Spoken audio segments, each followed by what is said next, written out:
والعاقبۃ للمتقین والصلاۃ والسلام علی سید الانبیاء والمرسلین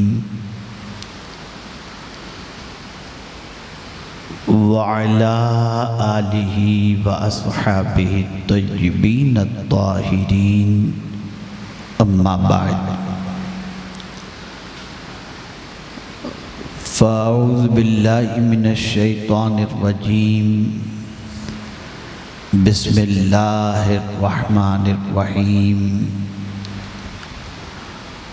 قال انی عبد اللہ آتانی الکتاب وجعلنی نبیا، صدق اللہ العظیم۔ قابل قدر اساتذہ دارالعلوم برکات خواجہ، سادات کرام، علماء ذوی الاحترام، فارغین، طلبہ، حاضرین، ناظرین، السلام علیکم ورحمۃ اللہ وبرکاتہ۔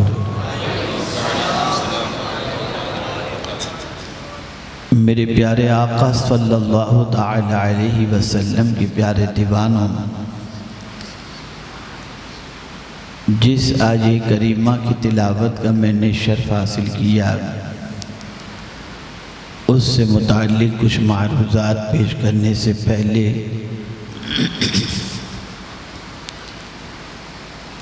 جس طریقے سے میں پڑھاؤں عقیدت و محبت میں ڈوب کر، اسی طریقے سے درود و سلام کا نذرانہ پیش کریں۔ الصلاۃ والسلام علیک یا رسول اللہ،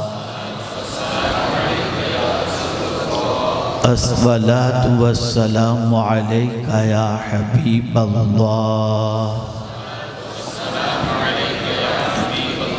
الصلاۃ والسلام علیک یا نبی اللہ، الصلاۃ والسلام علیک یا نور اللہ، وعلی آلک واصحابک یا حبیب اللہ، صلی اللہ تعالی علیہ وسلم۔ مجھ سے بیشتر محب گرامی حضرت مولانا ظہیر مصباحی صاحب نے میرے سلسلے میں کچھ دعائیہ کلمات کہے۔ اللہ رب العزت جیسا انہوں نے کہا ہے ویسا مجھے بنائے بھی، اور جو کچھ اللہ عز و جل نے خدمت دین کی توفیق عطا فرمائی ہے، اللہ رب العزت اسے شرف قبولیت سے نوازے اور اسے ہم سب کے لیے توشہ آخرت اور کفارہ سیئات بنائے۔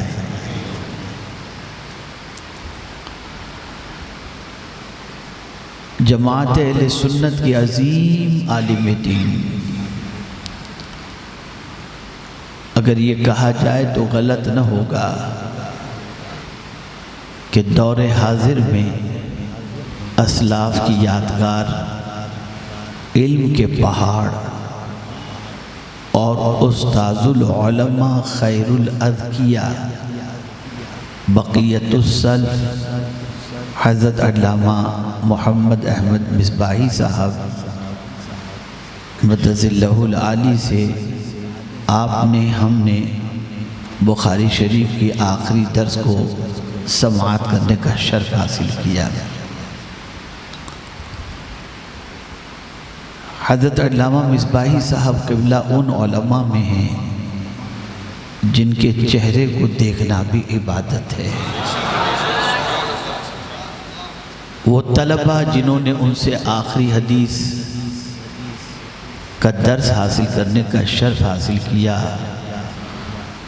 وقت کے گزر جانے کے بعد یہ اپنی قسمت پر ناز کریں گے اور تاریخ بتائے گی کہ جن کے آخری درس کے اندر حدیث کے شرکت کی سعادت نصیب ہوئی وہ اللہ کے کتنے عظیم اور برگزیدہ بندے تھے۔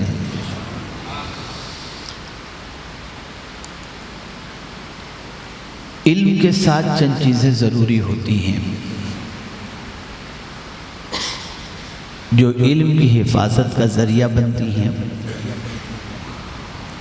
اور اس علم کو نفع بخش بناتی ہیں۔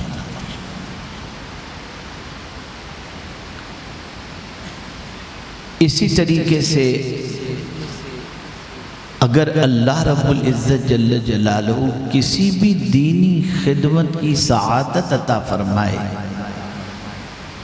تو اس دینی خدمت کی قبولیت کے لیے بھی ایک چیز کی ضرورت ہوتی ہے، جو چیز اگر اس کے ساتھ ہو تو اللہ اسے شرف قبولیت سے نوازتا ہے۔ میری گفتگو خاص طور پر فارغین اور طلباء کے لیے ہے، وہ اچھی طرح سے اسے ذہن کے اندر محفوظ کر لیں۔ میں نے جس آیہ کریمہ کی تلاوت کا شرف حاصل کیا وہ آیہ کریمہ حضرت عیسیٰ علی نبینا علیہ السلام سے متعلق ہے۔ جب حضرت مریم رضی اللہ تعالیٰ عنہ کے بطن سے بغیر باپ کے حضرت عیسیٰ علیہ السلام کو اللہ نے پیدا کیا اور پھر حضرت مریم رضی اللہ تعالیٰ عنہ پر اعتراضات کے انبار لگائے گئے تو آپ چپ رہی اور قرآن کہتا ہے فَأَشَارَتْ إِلَيْهِ۔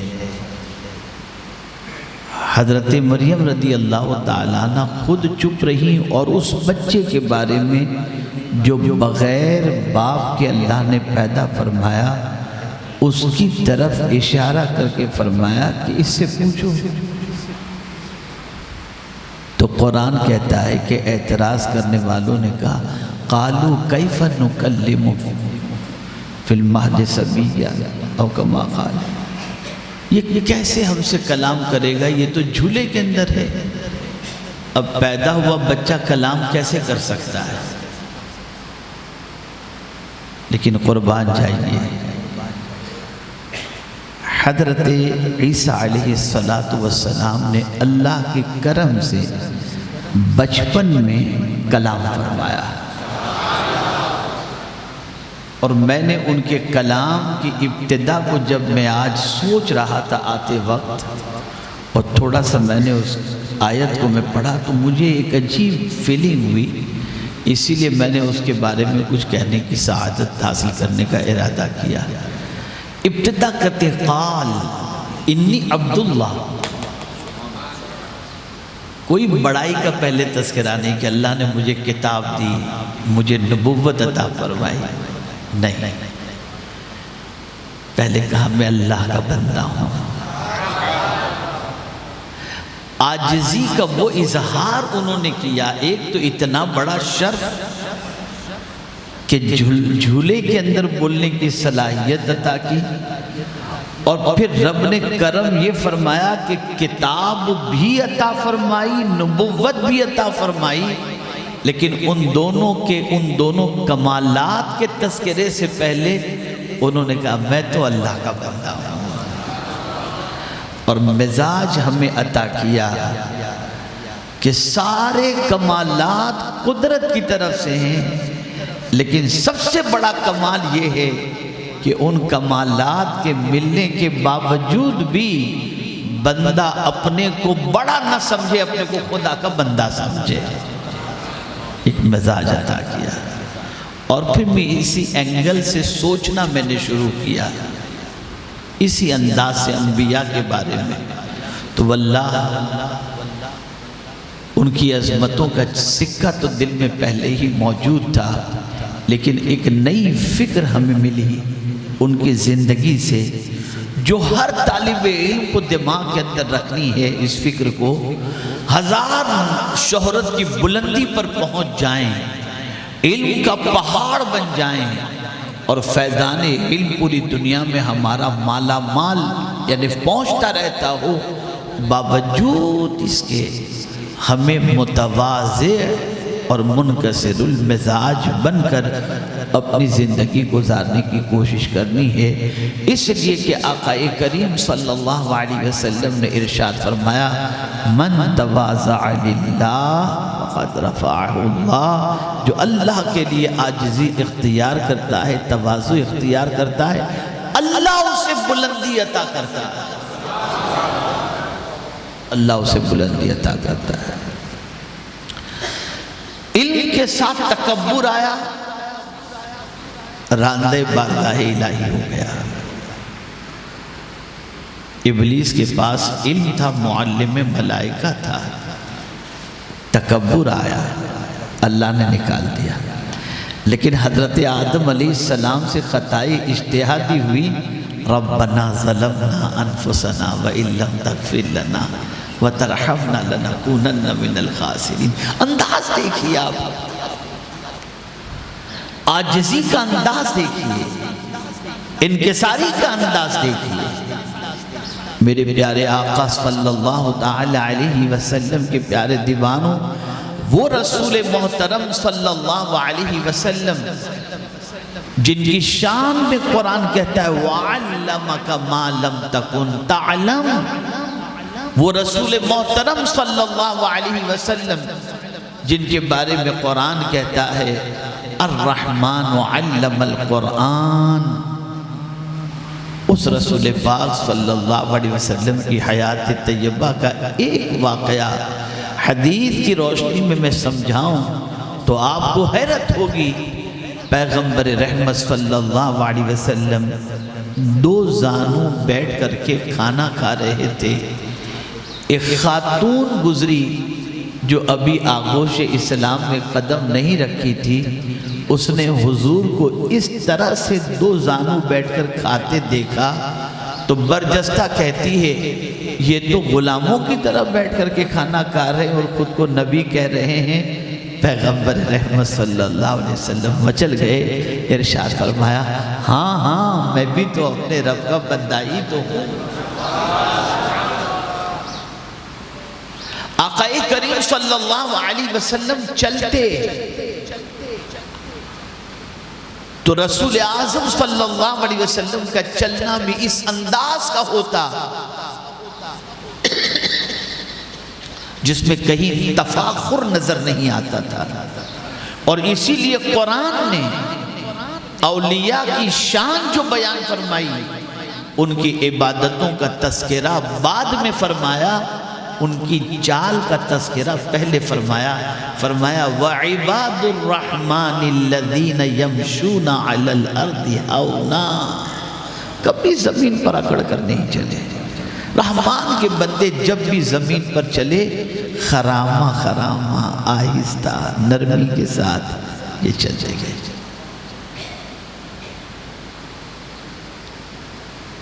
تو ہزار علم کا ہم پڑھو، کبھی اپنے علم کے بعد یہ نہ سمجھیں کہ میرے پاس سارا علم آ گیا۔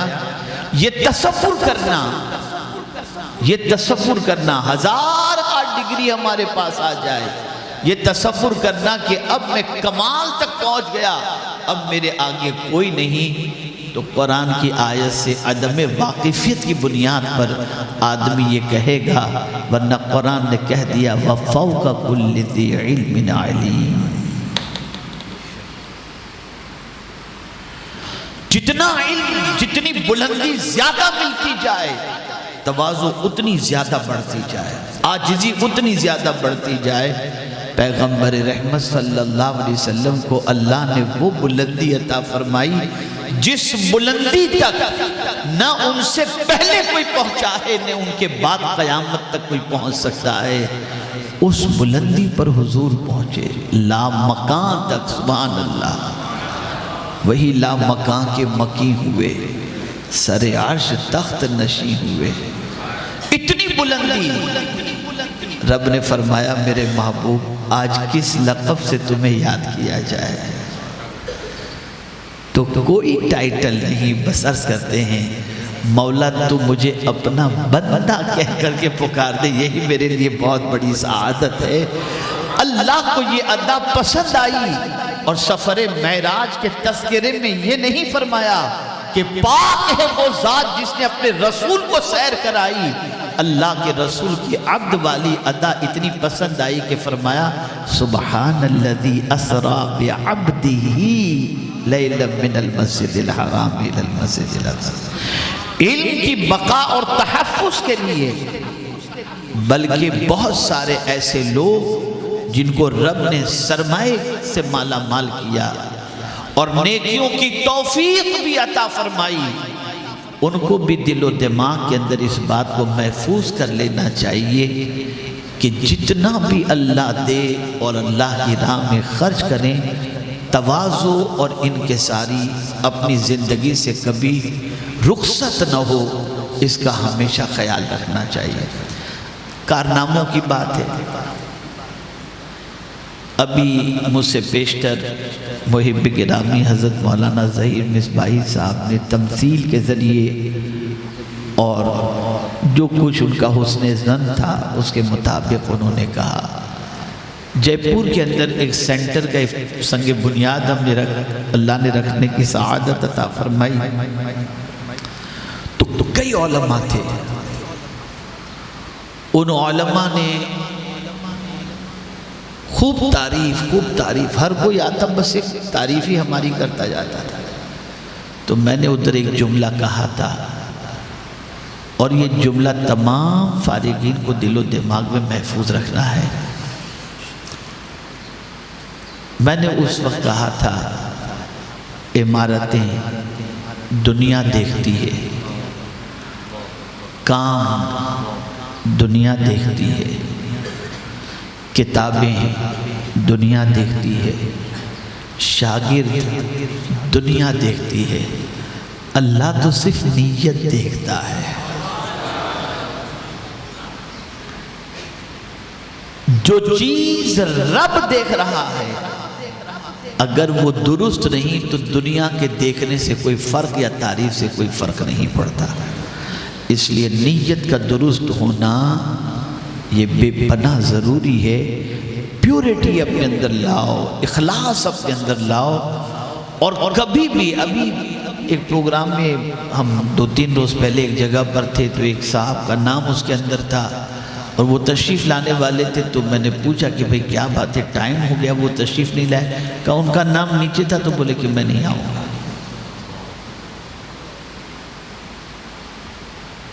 یہ ہمارا حال ہے۔ ہو سکتا ہے کوئی اور وجہ بھی رہی ہو، اور ایک جملہ میرا زندگی بھر یاد رکھنا، دین کے کام کرنے والوں کے مزاج، یعنی تمام فارغین کو یہ مزاج اپنا بنانا پڑے گا۔ یہ جملہ بس کہیں لکھ لینا آپ، انشاءاللہ یاد رہے گا آپ کو، اور اس پر آپ عمل کریں گے اور انشاءاللہ بہت فائدہ آپ کو یہ جملہ پہنچائے گا۔ کام کرنے والا کبھی بھی خود کو بڑا نہ سمجھے، خدا کو بڑا سمجھے۔ اسے ذہن میں رکھیے آپ۔ اس کو ایک مثال کے ذریعے میں سمجھاؤں۔ تعریف سے انسان پھول جاتا ہے، اس کی طبیعت بڑی عجیب ہو جاتی ہے، یہ ایک فطرت کے اندر ہے، اور اس میں بھی کوئی بڑا تعریف کر دے تو وہ آدمی حضرت نے میرے بارے میں یہ کہہ دیا، حضرت نے، یہ ایک فیلنگ ہوتی ہے۔ حضرت ایوب علیہ الصلاۃ والتسلیم، سب کچھ ختم ہو گیا، اولاد بھی، مال بھی، جائیداد بھی، مکانات بھی، سب ختم، اور خود کسی مرض کے اندر گرفتار ہو گئے۔ چند سال مرض کے اندر گزرے کہ بیوی نے کہا کہ میں آپ کا مرض نہیں دیکھ سکتی، آپ نبی ہیں، اللہ کی بارگاہ میں دعا کریں تاکہ اللہ عز و جل آپ کو شفا عطا فرما دے۔ تو آپ نے جواب میں فرمایا میں کب سے مریض ہوں، کتنے سال ہوئے؟ کہا 5-7 سال ہوئے ہوں۔ کہ اس سے پہلے کی زندگی کا بڑے مزے میں گزری؟ تو فرماتے ہیں کہ یہ چند دنوں کی تکلیف کی شکایت اللہ کو کرتے ہوئے مجھے شرم آتی ہے۔ بیوی نے پھر بھی بہت اصرار کیا تو آپ نے اللہ کی بارگاہ میں دعا کی، رب انی مسنی الضر وانت ارحم الراحمین، مجھے تکلیف نے چھو لیا، میں تکلیف میں گرفتار ہوں، میں اس طرح سے میاں میں ایک ادب بتاؤں آپ کو، ادب بتاؤں۔ ایک سوال میں آپ سے پوچھتا ہوں، بیماری کو انسان عیب سمجھتا ہے یا ہنر سمجھتا ہے؟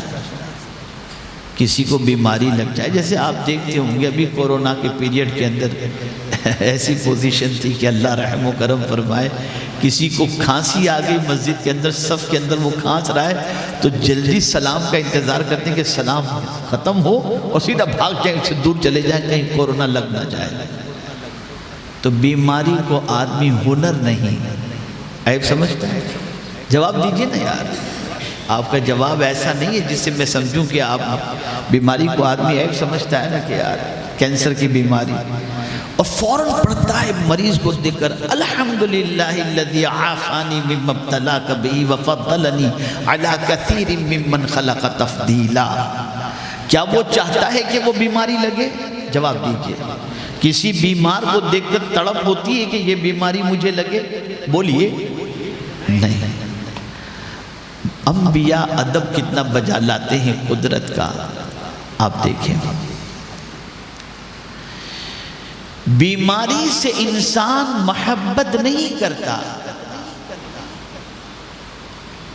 حضرت ابراہیم علیہ السلام بارگاہ رب العزت کا ادب کس طرح سے بجا لاتے ہیں کہ جب رب کی ربوبیت کی دلیل پیش کرنی ہوئی تو کیا کہا انہوں نے؟ یدعمنی ویسقین، میرا رب مجھے کھلاتا بھی ہے اور مجھے پلاتا بھی ہے۔ یہ نہیں فرمایا میں بھوکا ہوتا ہوں تو کھلاتا ہے، میں پیاسا ہوتا ہوں تو پلاتا ہے۔ میرا رب مجھے کھلاتا بھی ہے اور پلاتا بھی ہے۔ لیکن قربان جائیے، جب بیماری کی بات آئی تو کہا وَإِذَا مَرِضْتُ، اس کی نسبت قدرت کی طرف نہیں کی کہ مولا جب مجھے بیمار کرتا ہے، نہیں، وَإِذَا مَرِضْتُ، جب میں بیمار ہوتا ہوں فَهُوَ يَشْفِينِ، وہ مجھے شفا عطا فرماتا ہے۔ کتنا ادب، کتنا ادب۔ خود رسول گرامی وقار صلی اللہ علیہ وسلم غار ثور کے اندر جب حضرت صدیق اکبر رضی اللہ تعالیٰ عنہ کے ساتھ موجود تھے تو آپ جانتے ہیں حضرت موسیٰ علیہ السلام ان کے ساتھ بھی جان کا معاملہ آیا اور دریا کے اندر اترنے کی بات آئی تو ان کی قوم نے کہا کہ ابھی ہم کو پکڑ لیں گے یہ لوگ، تو آپ نے فرمایا ان معی ربی سیہدین، بے شک میرے ساتھ میرا رب ہے اور ان قریب ہم کو راستہ دکھا دے گا۔ ادب ادھر بھی تھا، جتنا مقام بڑا ہوتا ہے احترام بھی اتنا بڑا ہوتا ہے، لیکن وہی حال حضور صلی اللہ علیہ وسلم کے ساتھ غار ثور میں ہوا۔ یہاں معیہ کا تذکرہ پہلے اور ربی کا تذکرہ بعد میں، ان معی ربی سیہدین۔ اور غار ثور کے اندر جب حضور نے حضرت صدیق اکبر سے کہا تو یہ نہیں فرمایا ہمارے ساتھ اللہ ہے، نہیں، بلکہ لا تحزن ان اللہ معنا، بے شک اللہ ہمارے ساتھ ہے۔ اللہ کا تذکرہ پہلے کیا، اپنا تذکرہ بعد میں کیا۔ اسی کو امام عشق و محبت نے بسم اللہ الرحمن الرحیم کے ترجمے میں لیا، اسی ادب کو کہ جب بسم اللہ کا ترجمہ کرنا ہوا تو میں کا تذکرہ نہیں کیا، اللہ کے تذکرے سے انہوں نے شروع کیا۔ یہ ادب ہے۔ تو عرض یہ کر رہا تھا حضرت ایوب علیہ السلام نے اللہ کی بارگاہ میں عرض کیا رب انی مسنی الضر وانت ارحم الراحمین. اللہ کو یہ ادا پسند آ گئی. فرمایا ارکض برجلک ھذا مغتسل بارد وشراب، ٹھوکر مارو پیر سے، جو پانی کا چشمہ جاری ہو اسے پیو اور بدن پہ ڈالو، اللہ شفا تمہیں عطا فرما دے گا. ٹھوکر ماری، پانی کا چشمہ نکلا، پیے، بدن پہ ڈالا، شفا مل گئی. اب جیسے ہی رب نے فرمایا انا وجدناہ صابرا، بے شک ہم نے ان کو صبر کرنے والا پایا، تو اب کہنے والی ذات اللہ کی ہو اور اس کے صبر کو اللہ تسلیم کر رہا ہو تو آدمی مچل جائے گا نا. تو مچل کر حضرت ایوب علیہ السلام نے عرض کیا مولا میں نے کیسا صبر کیا نا، اب توجہ چاہوں گا، اب توجہ چاہوں گا، زندگی پر یاد رکھنا. جیسی انہوں نے کہا مولا میں نے کیسا صبر کیا نا، تو رب نے فرمایا ایوب تجھے صبر کی توفیق کس نے عطا فرمائی؟ توفیق کس نے عطا فرمائی؟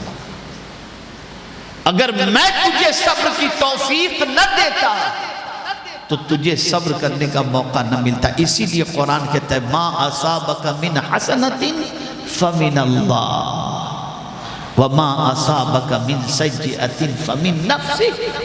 یہاں سے یہ بات واضح طور پر سمجھ میں آئی جتنے بھی کمالات اللہ ہمیں عطا کرے ہمیں اس کمال پر نہیں اس کے کرم کا جو ہے وہ کرم کی طرف توجہ دینی چاہیے، اور کبھی بھی ان نعمتوں کے زوال سے غفلت نہیں برتنی چاہیے.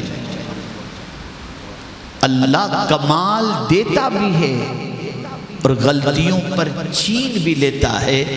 حضرت جبریل امین علیہ السلام کے بارے میں آقا کریم صلی اللہ علیہ وسلم ارشاد فرماتے ہیں میں جب چاہتا ہوں جبریل کو ملتزم پر دیکھتا ہوں کہ لپٹ کر کے وہ یہ دعا کرتے ہیں کہ اے اللہ تو نے جو نعمت عطا فرمائی ہے چھیننا نہیں.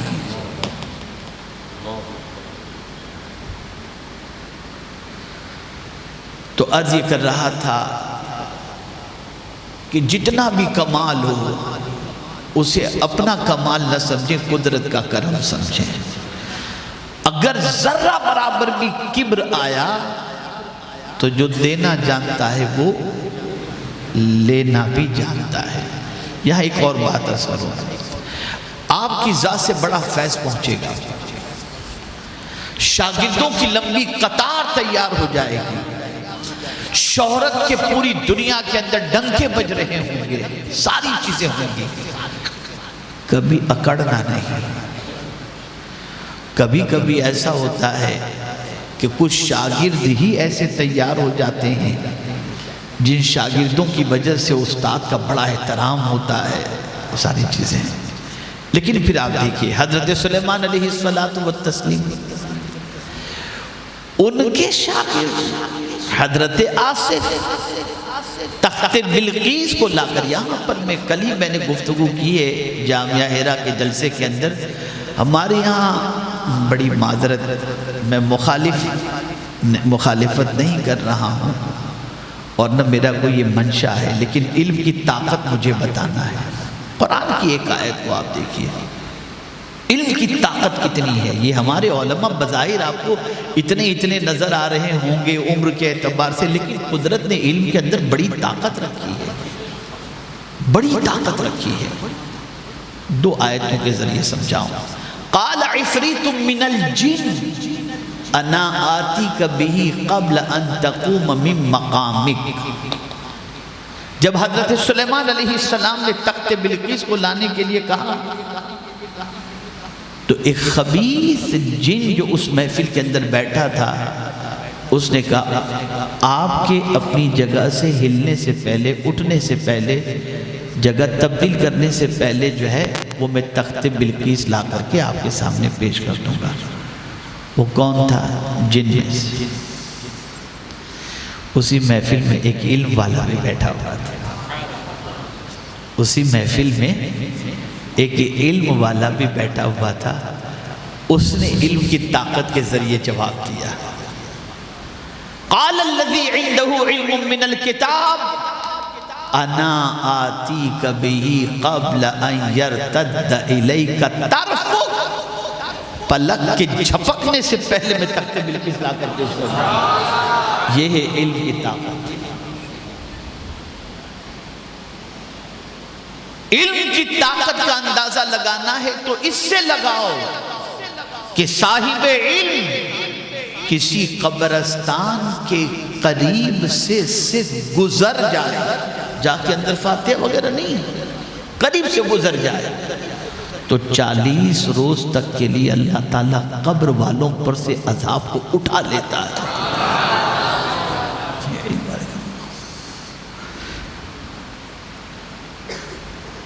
ہمارے یہاں علماء کا وہ مقام اور علماء کی وہ قدر جو ہونی چاہیے اس طریقے سے نہیں ہوتی۔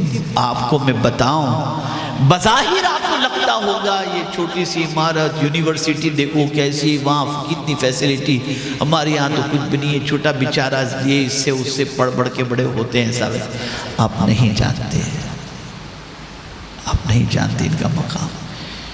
یہ وہ ہیں جن کے لیے کوئی دعا کرے کہ نہ کرے، حضور فرماتے سمندر کی مچھلیاں ان کے لیے مغفرت کی دعا کرتی ہیں کہ حضور۔ تو عرض یہ کر رہا تھا، تخت بلقیس لا کر کے حضرت آصف نے پیش بھی کر دیا۔ اب عاجزی دیکھیے، خدا کی قسم پڑھو قرآن اور سمجھو، عاجزی دیکھو آپ حضرت سلیمان علیہ السلام، ان کا شاگرد، ان کے صحابی، ان کے خادم، پلک کے جھپکتے تخت بلقیس کو لا کر کے پیش کر دیا تو کہہ سکتے تھے یہ میرا شاگرد ہے، میرے شاگرد کا کمال نہیں، قرآن کہتا ہے۔ اور یہ ان کا کہنا اتنا اللہ کو پسند آیا کہ اس جملے کو اللہ نے لوگوں کے دل و دماغ کے اندر نقش کر دیا کہ آج کوئی گھر بھی بناتا ہے تو اوپر لکھتا ہے ھذا من فضل ربی۔ حضرت سلیمان علیہ السلام نے اس وقت کہا تھا ھذا من فضل ربی، یہ میرے رب کا فضل ہے، اس میں میرا کوئی کمال نہیں ہے کہ میرے شاگرد کے اتنا بڑا تخت لا کر کے پیش کر دیا، یہ میرا کمال نہیں، یہ تو میرے رب کا فضل ہے۔ اور پھر آگے کے جملے پر توجہ چاہوں گا، لِيَبْلُوَنِي أَأَشْكُرُ أَمْ أَكْفُرُ، میرا رب مجھے آزمانا چاہتا ہے کہ میں شکر ادا کرتا ہوں یا ناشکری ادا کرتا ہوں۔ اس جملے نے بتا دیا کہ جب بھی اللہ رب العزت جل جلالہ کوئی بڑا کارنامہ انجام دینے کی توفیق عطا فرمائے تو اپنا کمال نہیں، فوراً سجدے میں جا کر مولا تیرا شکر ہے کہ تو نے اس کام کی مجھے توفیق عطا فرمائی۔ پیارے بچوں، میں یہ بات اس لیے آپ سے عرض کر رہا ہوں کہ میں نے دیکھا کہ کس طریقے سے علم سینے سے رخصت ہو جاتا ہے اور کس طریقے سے طلبہ کو شیطان ورغلاتا ہے۔ تو ہم ان چیزوں کا خاص طور پر خیال کریں اور بہت مبارکباد کے مستحق ہیں یہ طلبہ، ان کے اساتذہ، ان کے والدین، اس لیے کہ جنہیں حضور نے بہتر کہا ہو انہیں کوئی کمتر نہیں کہہ سکتا، اور جسے حضور نے بہتر فرمایا ہو یقیناً وہ بہتر ہیں۔ حضور صلی اللہ علیہ وسلم فرماتے خیرکم من تعلم القرآن وعلمہ، تم میں سب سے بہتر وہ ہے جو قرآن سیکھے اور قرآن سکھائے۔ ہمارے یہ علماء، ہم لوگ تو کیا ہے آتے ہیں 10 منٹ بولے، آدھا گھنٹہ بولے اور چل دیے، لیکن پورے ادارے کی آبیاری، علم بچوں کے سینے میں منتقل کرنا، کس کس طرح کے بچے ہوتے ہیں، کچھ ذہین بھی ہوتے ہیں، کچھ غبی بھی ہوتے ہیں، کچھ پریشان کرنے والے بھی ہوتے ہیں، کچھ ڈھیٹ ٹائپ کے بھی ہوتے ہیں، الگ الگ قسم کے بچے ہوتے ہیں، لیکن ان پتھروں کو اگر کوئی ہیرا بناتا ہے تو یہ ہمارے اساتذہ بناتے ہیں۔ یاد رکھیں سارے طلبہ زندگی پر اپنے اساتذہ کا ادب کرنا۔ اعلیٰ حضرت عظیم البرکت امام عشق و محبت کے اس شعر سے استاد کا مقام سمجھو کہ ماں باپ کا تذکرہ بعد میں کیا، استاد کا تذکرہ پہلے کیا۔ میرے استاذ ماں باپ بھائی بہن اہل ولد و عشیرت پہ لاکھوں سلام۔ ماں باپ کے ذریعے تم دنیا میں آتے ہو اور استاد کے ذریعے تم خدا سے ملاقات کرتے ہو، خدا کے قرب کی دولت سے مالا مال ہو جاتے ہو۔ ماں باپ تمہیں دنیا کی شناسائی عطا کرتے ہیں اور استاد تمہیں خدا کی معرفت کی دولت عطا کرتے ہیں۔ اساتذہ کا احترام کریں، ادارے کا احترام کریں، اور جس ادارے سے پڑھ کر کے آپ نکل رہے ہو، جس ادارے میں رہ کر کے آپ نے علم اپنے سینے کے اندر حاصل کیا اور جمع کیا، اس ادارے کا احترام بھی ضروری ہے۔ اور میں اس موقع پر جہاں ہمارے اساتذہ کو بے پناہ مبارکباد پیش کرتا ہوں اور دل کی اتھا گہرائیوں سے مبارکباد پیش کرتا ہوں، آپ نہیں جانتے کہ پڑھانے والے کا مقام کیا ہے۔ قرآن کہتا ہے کونوا ربانیین بما کنتم تعلمون الکتاب وبما کنتم تدرسون۔ ان پڑھانے والوں کا مقام بہت عرف والا ہے۔ یہ اللہ والے، قرآن کہتا ہے اللہ والے۔ تو میں دل کی عطا گہرائیوں سے ان سب کو مبارکباد پیش کرتا ہوں، اور الحمدللہ ہمارے محب گرامی مولانا ظہیر مصباحی صاحب، عزیزم الحاج شبیر پٹیل صاحب، اب ان کو دیکھتا ہوں تو مجھے 30-35 سال پرانی باتیں یاد آتی ہیں۔ اس زمانے میں جب کہ کوئی موبائل نہیں تھا، انٹرنیٹ، فیکس، یہ ساری چیزیں نہیں تھیں، شاید میں تلاش کروں تو ان کے لکھے ہوئے پوسٹ کارڈ کہیں نہ کہیں میرے پاس محفوظ ہوں گے۔ مجھے پروگرام کے لیے پوسٹ کارڈ بھیجتے تھے، اور ایک بار تو اتنی انہوں نے شدت برتی کہ ہر ہفتے مجھے پوسٹ کارڈ ان کا آنے لگا، ہم کو تاریخ چاہیے، ہم کو تاریخ چاہیے۔ پوسٹ کارڈ اس زمانے میں چلتا تھا۔ اور پھر ہم پہلی بار دیادرا آئے، اور اس کے بعد من میں ایک بات آئی کہ یہاں کی سچویشن بھرور ضلع کی ایسی تھی کہ یہاں سے دیوبندیت، تبلیغیت پوری دنیا کے اندر پھیل رہی تھی، چونکہ یہ باب العالم ہے، یہ پوری دنیا کا دروازہ ہے۔ یہاں کے رہنے والے پوری دنیا میں آپ کو ملیں گے، پوری دنیا میں آتے تھے، یہاں سیکھتے تھے، جاتے تھے۔ ایک کسک دل کے اندر پیدا ہوئی، من بنایا کہ کچھ کرنا چاہیے۔ اللہ کی توفیق سے اللہ نے ساتھیوں کا ساتھ، اپنا کرم، یہ ساری چیزیں عطا فرمائیں، اور آج الحمدللہ وہ باطل جماعتوں کی طرف بڑھنے والا سنیوں کا سیلاب رک گیا۔ کچھ جانے والے جو گئے تھے وہ بھی پلٹ کر کے آئے، اور الحمدللہ اب تو یہاں سے جانے والوں کا سلسلہ اس جیسا نہیں ہے جو پہلے تھا۔ الحمدللہ ہمارے یہاں کے علماء نے بے پناہ محنت کی، ہمارے مشائخ نے محنت کی، سب نے اپنا اپنا کلیدی رول ادا کیا، اور اسی میں کچھ حصہ اللہ تعالیٰ نے سنی دعوت اسلامی کو بھی عطا فرمایا، جس نے بدعقیدگی کی طرف بڑھتے ہوئے سیلاب کو روکنے کے لیے اللہ کی مدد، اس کے رسول صلی اللہ علیہ وسلم کی مدد اور ساتھیوں کے تعاون کے ساتھ اس طرف قدم بڑھانے کی توفیق عطا فرمائی۔ آپ سب سے میری گزارش ہے، آپ دارالعلوم برکات خواجہ یہاں پر خوب سے خوب اس کا تعاون فرمائیں، اپنی بساط پر تعاون فرمائیں، اور آپ دیکھیں گے انشاءاللہ یہاں کے بچوں کو، میں جیسا کہ محب گرامی حضرت مولانا ظہیر مصباحی صاحب نے کہا، اللہ کا فضل ہے کہ یہاں کی تعلیم کا گراف اتنا اچھا ہے کہ یہاں سے مزید تعلیم کے لیے طلبہ جب الجامعۃ الاشرفیہ مبارک پور جاتے ہیں اور امتحان دیتے ہیں تو نچلی جماعت میں نہیں، اوپر والی جماعت میں ایڈمیشن مل جایا کرتا ہے، ان کا سال ضائع نہیں ہوتا۔ یہاں کی تعلیم کو قدر کی نگاہوں سے دیکھا جاتا ہے، اور یہ بھی اگر کہوں تو غلط نہ ہوگا، دارالعلوم برکات خواجہ بھی در حقیقت فیضان حافظ ملت ہی ہے کہ اشرفیہ مبارک پور سے پڑے ہوئے فارغین یہاں پر الحمدللہ علم کے زیور سے لوگوں کو آراستہ کرتے ہیں۔ اللہ تعالیٰ آقا کریم صلی اللہ علیہ وسلم کے صدق و طفیل میرے امام کے اس شعر کے مطابق ہمیں زندگی گزارنے کی توفیق عطا فرمائے۔ کام وہ لے لیجئے تم کو جو راضی کرے، ٹھیک ہو نام رضا تم پہ کروڑوں درود، وما علینا الا البلاغ المبین۔ السلام علیکم ورحمۃ اللہ وبرکاتہ۔